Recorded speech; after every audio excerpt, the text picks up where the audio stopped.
The Samsung Galaxy S4 is the most popular member of the 5-inch 1080p Android royalty, and it improves on just about every specification of its predecessor.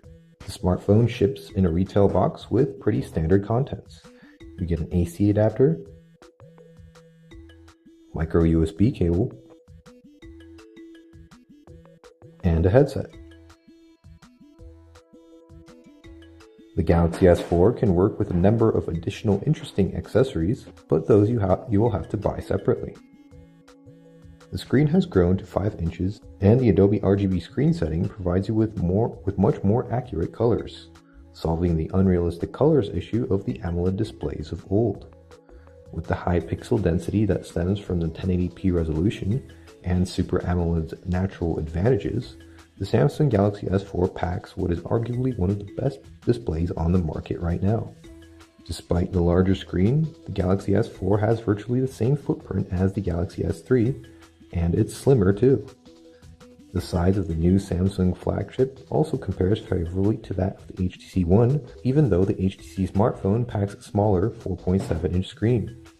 The plastic used for the Galaxy S4 has a hyperglaze finish similar to that of the Galaxy S3, but with a new, more sophisticated texture that changes depending on the angle you are looking at it and the available light. It's not the most attractive smartphone around, but it's quite practical as it helps keep the weight in check while allowing Samsung to keep the user-replaceable battery and expandable storage.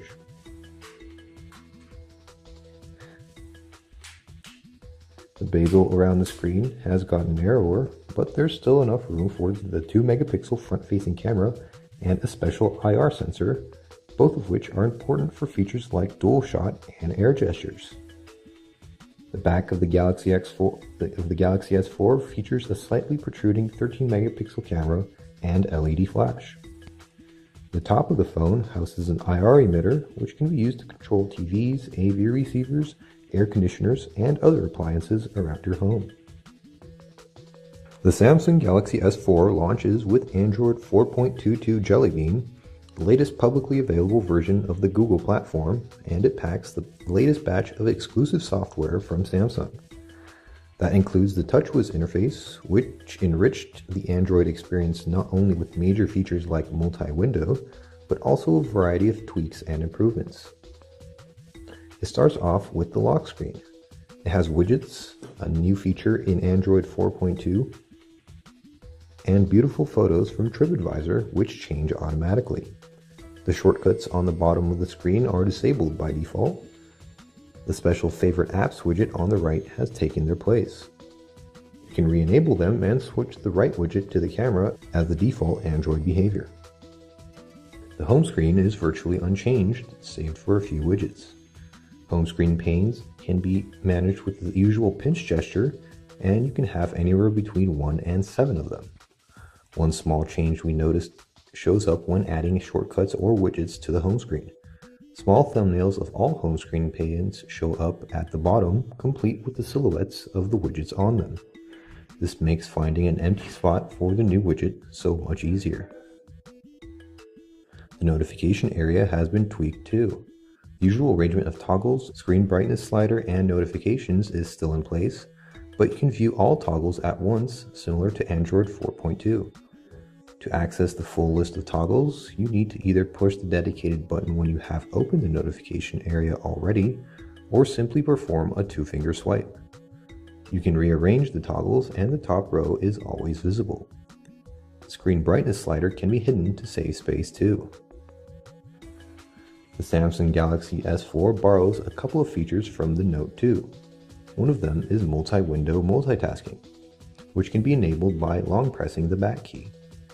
It allows for 2 supported apps to run side by side on the screen.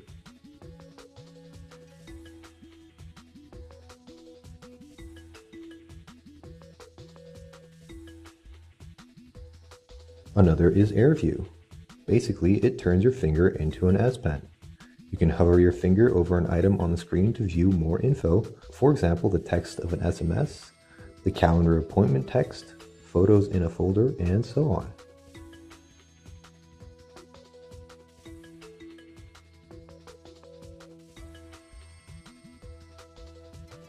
Air gestures are a completely new thing.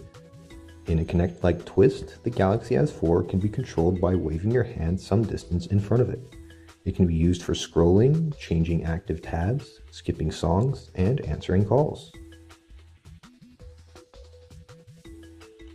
The Smart Screen feature grew two new options, Smart Scroll and Smart Pause. The first is an accelerometer-based scroll that prevents accidental scrolling by disabling itself when you're not looking at the screen. The second option, perhaps the more useful one, automatically pauses video playback when you look away from the screen and resumes when you look back.